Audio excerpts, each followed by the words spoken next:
¿Qué tal, amigos? Bienvenidos, muy buenas noches. Nuestro invitado de hoy es el abogado Magner Aguirre, precandidato a la Asamblea Nacional por el movimiento por el movimiento Sur Unido Regional, liderada por el alcalde Clemente Bravo Riofrío del Cantón Santa Rosa. Entiendo, abogado Magner Aguirre, que en pocos días ya se oficializa la lista de Sur para asambleístas por la provincia de Oro. Un gusto tenerlo con nosotros. Gracias, Yane. Muy buenas tardes. Bueno, sí, en efecto, el 29 de octubre justamente el Movimiento Sur Unido Regional cumple un año de haber sido aprobado por el Consejo Nacional Electoral. Y es buena fecha para celebrar dos cosas. Por una parte, un año de haberse formado nuestro movimiento, y segundo, una buena fecha para dar a conocer a los precandidatos de nuestro movimiento. ¿Qué motivó a Magner Aguirre participar por Sur, reconociendo que es un movimiento nuevo, por ende también un limitado número de afiliados? Bueno, por una parte siempre me he descrito como un idealista y un soñador. Y con Clemente Bravo nos identifica una causa en común. Clemente ganó la alcaldía cuando nadie creía en él y cuando participó por un partido casi extinto, el CFP. Movimiento Sur en los actuales momentos tiene una de las estructuras más importantes políticamente hablando en la provincia del Oro. Mucho más que otros movimientos que incluso son movimientos que ya tienen años, porque Clemente ha venido trabajando a lo largo y ancho de la provincia durante todos estos años y es un referente provincial.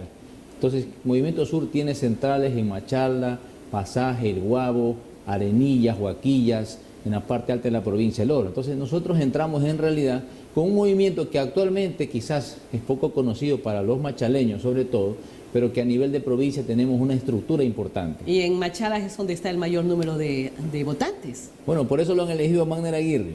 Ya. Porque Magner Aguirre es muy conocido en la ciudad de Machala. ¿Usted es precandidato o ya es considerado candidato? Precandidato, en realidad todos somos precandidatos porque somos en realidad candidatos del momento que estamos inscritos ya en el Consejo Nacional Electoral. Mientras no estemos inscritos, todos somos Siguen precandidatos. Considerándose precandidatos. ¿Quiénes están también, que lo acompañan dentro de esta lista para asambleístas? Bueno, nosotros estamos barajando otros nombres. Yo hasta el momento soy quien quizás oficialmente ha sido elegido en una asamblea al interior del movimiento, pero los demás compañeros y nombres que se han venido barajando aún no se han definido por razones personales de los compañeros candidatos, ¿no? Y también por razones de posibles alianzas que todavía no se han concretado. Entonces sería de mi parte quizá un poco prematuro hablar de quién es la compañera, pero igual se respetará la cuota, el mismo hecho de la equidad, para que sean también mujeres quienes acompañen en esta lista. Naturalmente, eso por principio, por convicción, creemos que las mujeres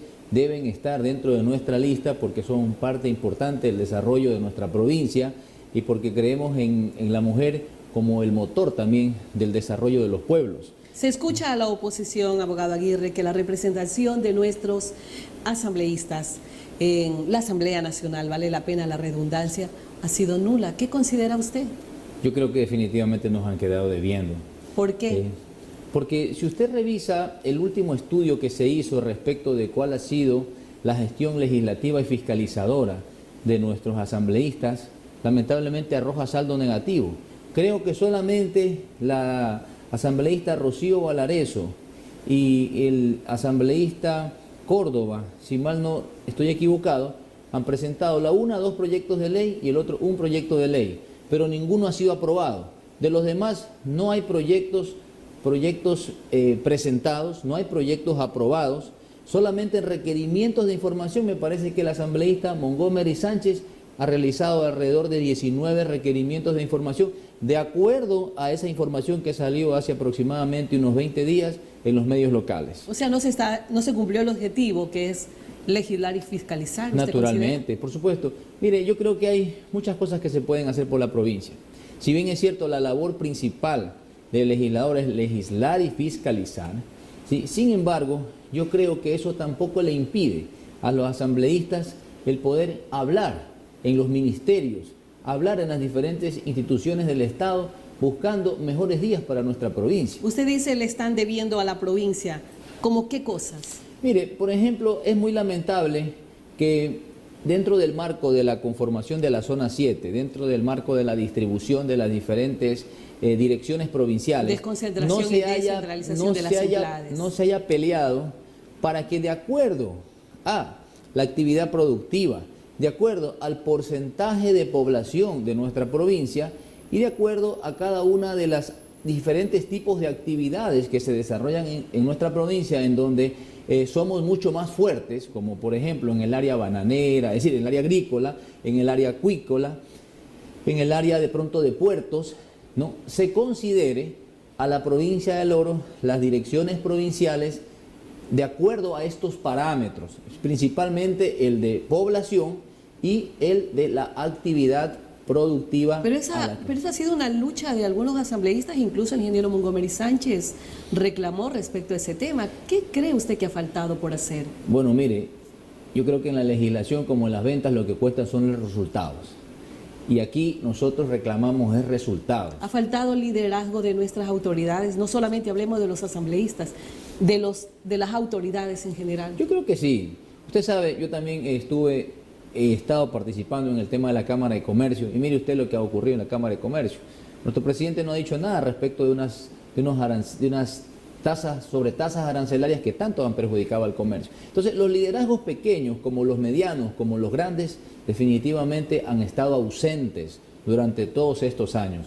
Y esa es la razón por la cual nosotros queremos participar, porque creemos que podemos hacer un mejor trabajo que lo que los actuales legisladores han venido haciendo. El accionar de los asambleístas dependerá de qué forma está conformada la Asamblea Nacional. La oposición habla de lograr una mayoría dentro de la Asamblea Nacional, pero ¿tiene el peso político la oposición y los votos para llegar y lograr ese objetivo?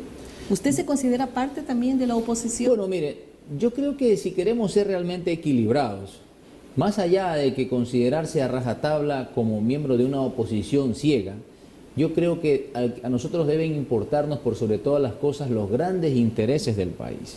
Entonces yo no me podría, por ejemplo, oponer a una ley que vaya en beneficio de los habitantes, aun cuando ésta venga de la oposición o si ésta viene de parte del gobierno. Yo creo que ya ha llegado la hora de un poco dejar de lado los sectarismos, las banderas políticas y realmente pensar en los intereses del país. Es decir, que ustedes se alinearían con el partido de gobierno, con el Movimiento País, de lograr una alianza, ya sea en la provincia o para apoyar al candidato a la presidencia y vicepresidencia. No necesariamente, al menos en lo que se refiere a elecciones en la segunda vuelta, nosotros vamos a estar con el movimiento o partido político que mejor responda a los intereses nacionales. ¿Cuáles serían las estrategias, abogado Magner Aguirre? Existe un importante porcentaje de indecisos. ¿Qué va a ofrecer usted a los orenses para que voten por Magner Aguirre?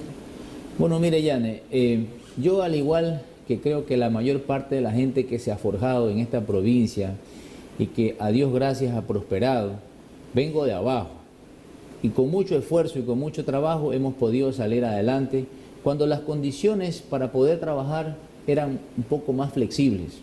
Yo creo que es necesaria una flexibilización laboral sin desconocer los derechos fundamentales de los trabajadores.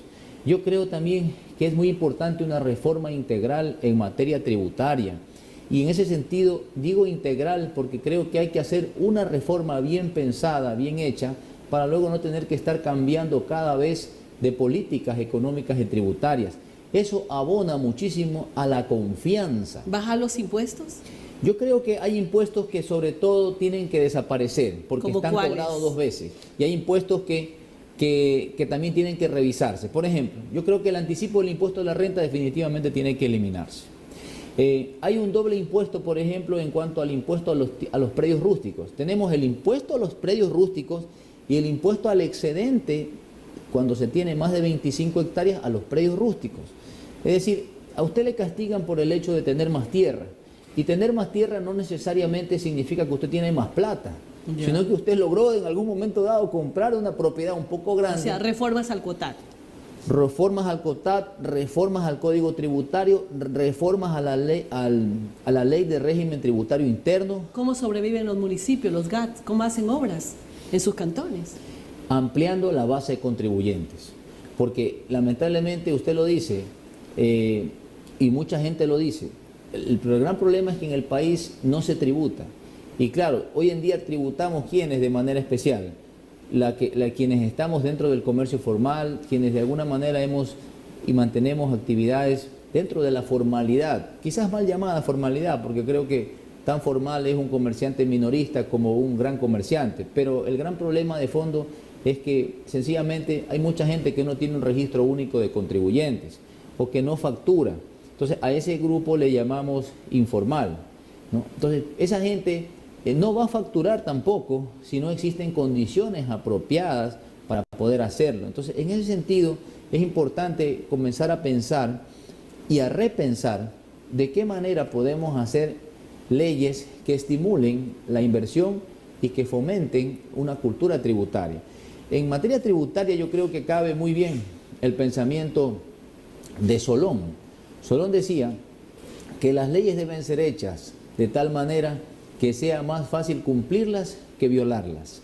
Pero el criterio en materia tributaria, sobre todo por parte de esta Asamblea Nacional, ha sido hacer leyes que son tan difíciles de cumplir que la gente se obliga a violarlas. El caso de las sobretasas arancelarias, en donde la gente, naturalmente, al no poder vender un whisky que vale 100, 110 dólares, una botella que antes costaba 35, opta por contrabandear. Opta por contrabandear porque no puede, lamentablemente. Las alianzas públicas privadas, las concesiones que se han puesto ya de manifiesto en el gobierno nacional, ¿cómo las ve usted? La concesión de Autoridad Portuaria de Puerto Bolívar. Mire, las alianzas público-privadas podrían prosperar dentro de un marco que preste mejores condiciones. Estuve revisando aquella ley y francamente deja muy poco incentivo, sobre todo al sector privado, para participar dentro de estas alianzas público-privadas. En lo personal yo considero que la ley está mal concebida por cuanto básicamente regula fundamentalmente todo a favor del Estado y no le da el estímulo necesario al sector privado. Para que pueda invertir en obras importantes. Naturalmente, porque todo inversionista busca su rentabilidad. Por supuesto, ganar. Esto tenemos que ser honestos, o sea, nadie invierte para perder, y más aún si el riesgo es alto. La concesión de portuaria, abogado. Con respecto a la concesión de portuaria, yo personalmente creo en las concesiones.